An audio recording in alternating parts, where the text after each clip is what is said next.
Sejak saya bergabung di yayasan ini, ternyata banyak sekali persoalan atau masalah yang dihadapi oleh pihak yayasan, khususnya yang berkaitan dengan polemik soal lahan kebun binatang ini. Banyak pihak yang mengklaim, baik perorangan maupun institusi, ya, sebagai milik pribadi atau sebagai aset dari satu pemerintahan, dalam ini adalah pemerintah Kota Bandung, yang mengklaim bahwa lahan kebun binatang Bandung ini adalah asetnya daerah Pemkot Bandung. Ya.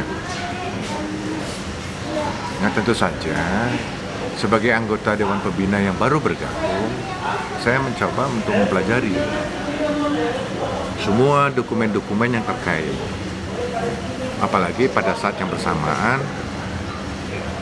ada sengketa hukum keperdataan yang tengah bergulir di PN, Pengadilan Negeri Bandung. Udah lama ya, sampai sekarang masih bergulir, belum ada putusan. Ini terkait dengan klaim pihak perorangan terhadap lahan kebun binatang Bandung. Salah satu tergugatnya adalah yayasan di samping Pemkot Bandung, dan ada beberapa lagi BPN juga di situ. Nah, merujuk atau melihat kenyataan fakta bahwa lahan kebun binatang ini selalu menjadi persoalan, saya kemudian mempunyai inisiatif menyampaikan kepada rapat gabungan yayasan untuk segera memiliki satu legal opinion, pendapat hukum, untuk mengkaji secara keseluruhan, ya, biar masalah lahan kebun binatang itu menjadi clear gitu, terkait dengan siapa sebetulnya pemilik sah lahan kebun binatang itu. Atas persetujuan rapat, kemudian saya dipercaya untuk membentuk tim. Jadilah kemudian terbentuk tim penyusunan legal opinion yang hasilnya ini, yang tebal gini.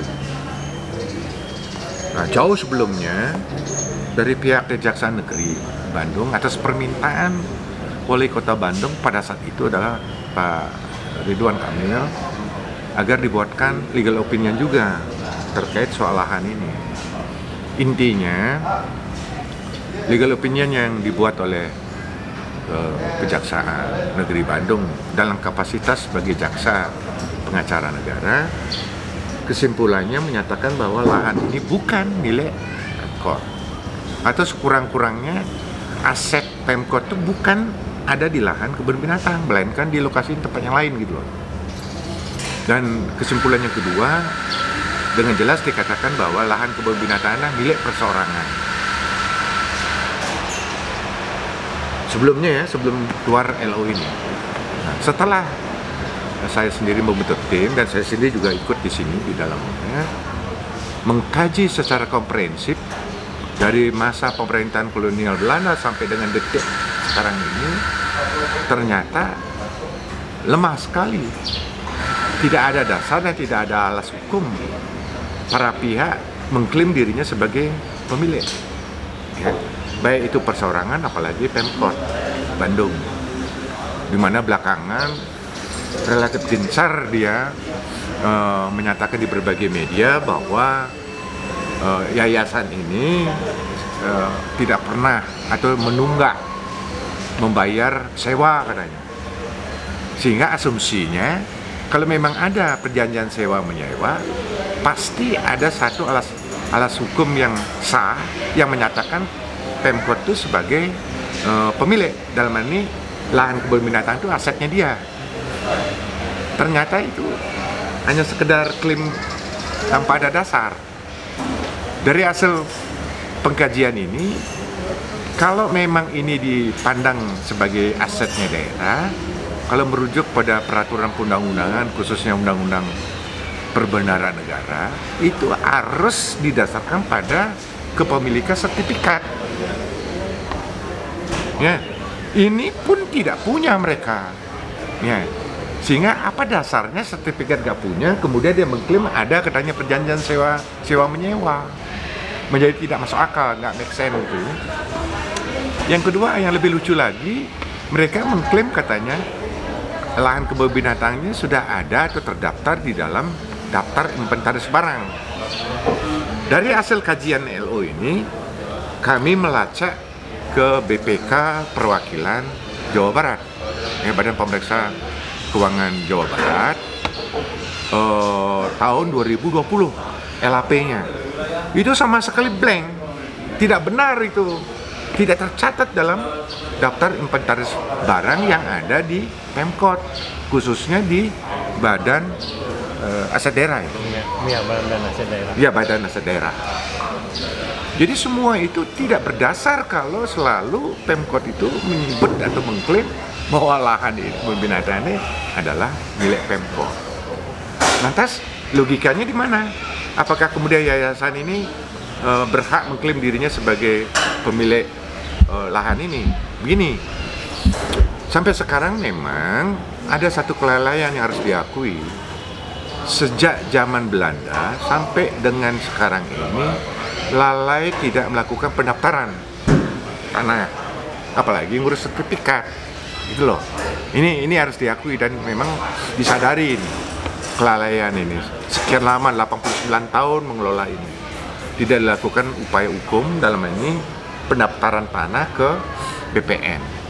Namun, kalau merujuk pada peraturan pemerintah nomor 24 tahun 1997 tentang pendaftaran tanah, bagi siapapun ya, yang menguasai lahan tidak memiliki bukti-bukti kepemilikan masih diberikan prioritas untuk melakukan pendaftaran sepanjang ada syaratnya bahwa lahan itu secara de facto dikuasai secara terus-menerus lebih dari 20 tahun berturut-turut. Nah, yayasan ini sudah mengelola, sudah secara de facto mengelola selama 89 tahun, bayangkan aja. Itu satu syaratnya. Yang kedua, syarat yang kedua, tidak pernah dipersoalkan atau digugat, diganggu oleh pihak manapun. Yang ketiga, diakui oleh masyarakat. Paling tidak masyarakat hukum adat yang ada di sekeliling lahan kebun binatang. Dan yang keempat itu, harus ada 2 orang saksi, sekurang-kurangnya 2 saksi yang menyatakan bahwa lahan ini memang benar udah lama dikelola atau diokupasi, bukan diokupasi, secara de facto dikuasai secara fisik oleh yayasan. Sehingga dari persyaratan-persyaratan ini, yayasan itu memperoleh prioritas untuk melakukan pendaftaran yang dari sana akan diurus lebih lanjut sertifikat. Itulah hasil pengkajian kami, tim penyusunan LO ini secara komprehensif. Jadi bukan hanya didasarkan pada teori-teori yang ada, juga didasarkan pada peraturan perundang-undangan. Mulai dari undang-undang, peraturan pemerintah, sampai dengan peraturan yang diterbitkan oleh pihak BPN. Dengan demikian, bisa disimpulkan sekurang-kurangnya, walaupun belum memiliki, tetapi yayasan itu memiliki prioritas sebagai pemilik. Itu poinnya, ya. Hanya tinggal proses administratifnya, harus melakukan pendaftaran dan mengurus sertifikatnya. Itulah